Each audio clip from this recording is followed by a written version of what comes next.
Salut mes madrilènes, salut mes merengues, salut mes galactiques, j'espère que vous allez tous très bien. Bon ben voilà, le derby s'est terminé avec un résultat qui n'arrange ni les affaires du Real, ni même celles de l'Atlético, mais plutôt le FC Barcelone qui en cas de victoire demain sur le terrain de Séville peut revenir à 2 points du Real Madrid, leader du championnat, puisque les madrilènes et l'Atlético se sont neutralisés ce soir sur le score de 1 partout, avec une ouverture du score en première mi-temps des Colchoneros après un penalty concédé par Tchouaméni, et on va y revenir car pour moi il y a faute mais je ne siffle pas penalty, mais bon en tant que supporter du Real je ne suis peut-être pas le mieux placé pour le juger, même en étant le plus impartial possible. Et bon, c'est Alvarez qui va le transformer d'une panenka. Et c'est Kylian Mbappé qui va égaliser juste après la pause pour le Real Madrid sur une action de Rodrigo qui a encore été pour moi le meilleur en attaque ce soir. Franchement, le Brésilien est l'homme du match, même si ça peut se discuter avec Asensio qui a également été très bon en défense. Et bon, du coup, Rodrigo qui va provoquer sur son aile à droite et qui va faire un centre à ras de terre pour Bellingham au point de penalty, qui va louper sa reprise et être contré avant que le ballon ne retombe sur Mbappé derrière lui, qui top sa frappe et qui marque dans le petit filet après le rebond. Et bon, est-ce qu'on pouvait vraiment faire mieux ce soir?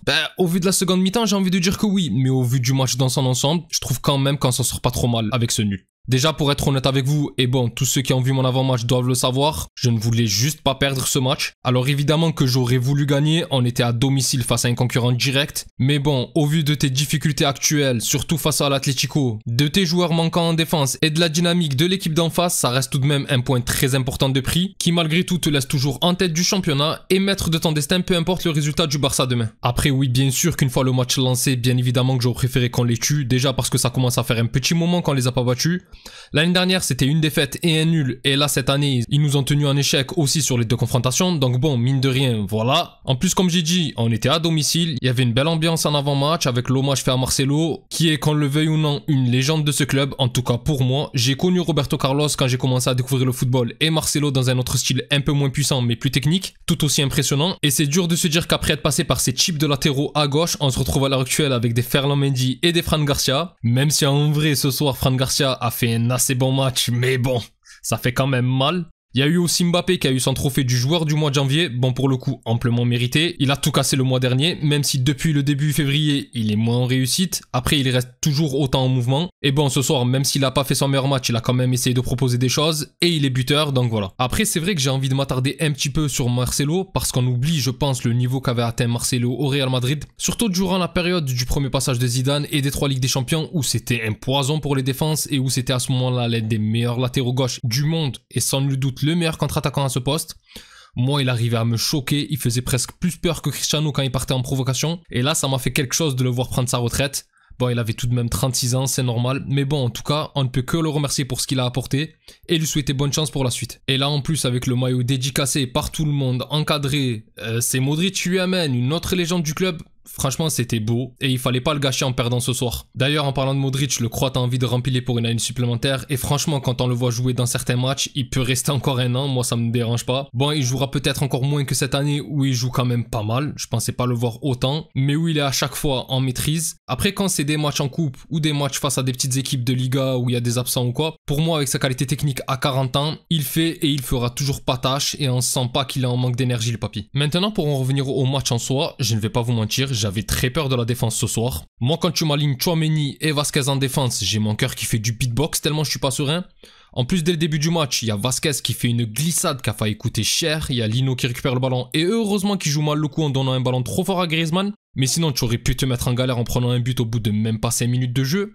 Et face à une défense fermée comme l'Atlético, va essayer de bouger leur bloc en attaquant à 50 et prends le risque de te prendre des contres avec ta défense de Frankenstein là. Même si par contre, Raúl Asensio, et là je pense que même Ancelotti qui a beau faire l'aveugle a dû comprendre, c'est lui qui devrait finir la saison. Lui par contre, tu ne peux plus le mettre sur le banc, il t'a rattrapé je ne sais pas combien de ballons chauds avec sa vitesse et tu dois l'aligner avec Rüdiger au retour de l'Allemand. Il faut arrêter avec ce délire de statut qui t'oblige à mettre Tchouaméni. On a vu l'année dernière et en Coupe d'Espagne que sans être exceptionnel, ce joueur ne doit jouer qu'au milieu.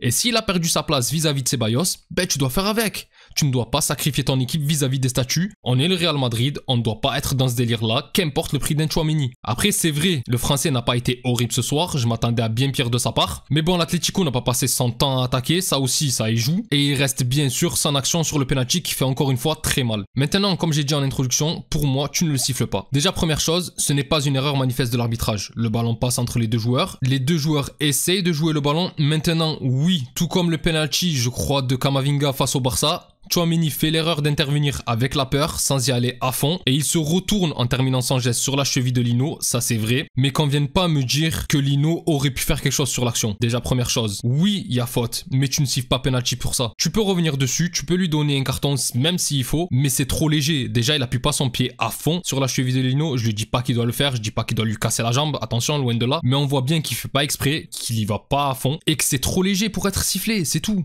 Quand il y a penalty, habituellement je le dis, mais ça c'est une action comme il en existe plein dans la surface, à chaque coup de pied arrêté ou quoi. Maintenant, si ça aurait empêché l'action de Lino, j'aurais dit oui, peut-être, mais là le Brésilien n'était pas du tout en capacité d'avoir ce ballon, et la VAR a décidé d'intervenir et de l'indiquer à l'arbitre. La même VAR qui n'osait pas signaler lors des sorties en corner ou quoi, qui était pourtant visible à notre avantage. Maintenant, moi je me dis une erreur d'arbitrage en plus, c'est comme ça, de toute façon on doit faire avec, mais faut pas se cacher derrière ça, on aurait dû faire quand même mieux ce soir parce que la première mi-temps c'était mais nul. On n'a cadré aucune frappe. Comme j'ai dit devant, on arrivait à toucher seulement Rodrigo qui participait bien plus au jeu qu'un Mbappé et surtout qu'un Vinicius qui a été encore une fois invisible pendant une grosse partie de la rencontre.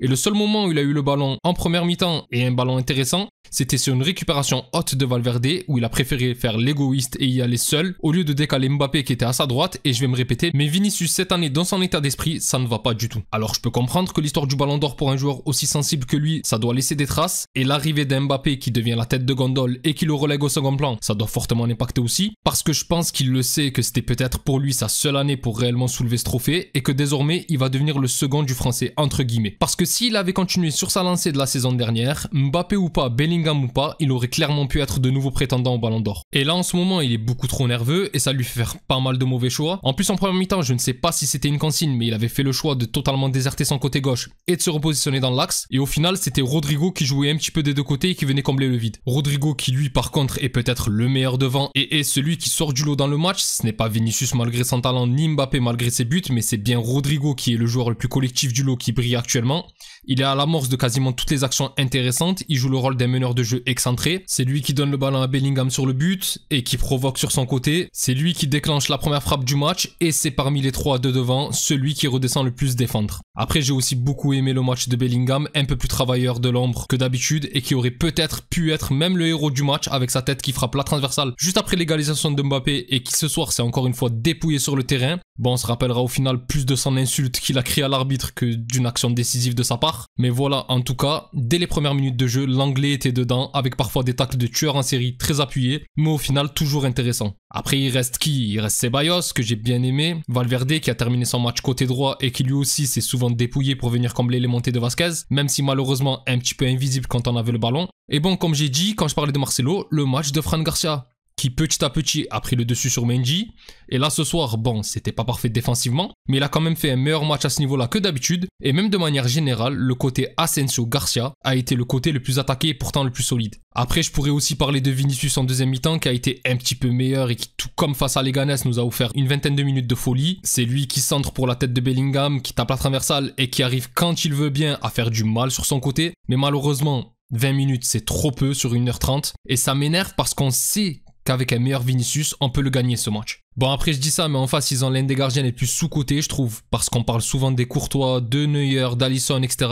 Mais Oblak ça fait des années que c'est l'ultime rempart parfait de cette équipe de truands. Il est beaucoup trop fort, c'est l'un des gardiens les plus complets, qui permet à l'Atlético, qu'importe son niveau, d'être souvent d'une solidité folle, et là ce soir il a été encore une fois monstrueux sur sa ligne. Mais bon voilà, au final, un but partout comme j'ai dit en introduction, ce n'est pas une catastrophe, on restera premier ce week-end quoi qu'il arrive, même s'il va réellement falloir reprendre sa marche en avant dès le prochain match de championnat, qui s'annonce compliqué face à Osasuna. Mais avant ça, il y a le gros choc face à City qui nous attend. Et bon, je dois vous avouer que ce match qui aurait pu me rajouter de l'inquiétude ce soir, si on avait encaissé plus de buts ou si on avait subi plus d'actions, au final, je me dis bon, allons-y, ça ne sera peut-être pas si préjudiciable que ça d'avoir perdu Rudiger, même si j'ai hâte qu'il revienne. Enfin bref mes galactiques, c'est tout pour moi concernant ce match. Si la vidéo vous a plu, n'hésitez pas à liker et à vous abonner, c'est un soutien très important pour la chaîne. Et je remercie toutes les personnes qui prennent le temps de le faire, vous êtes les meilleurs. Pour les autres, on se retrouve pour la vidéo d'avant-match de la rencontre de Ligue des Champions face à Manchester City de ce mardi soir. D'ici là, je vous souhaite une excellente journée ou soirée selon l'heure à laquelle vous regardez cette vidéo. Prenez tous soin de vous, et encore et toujours, hasta le final, vamos Real, salut.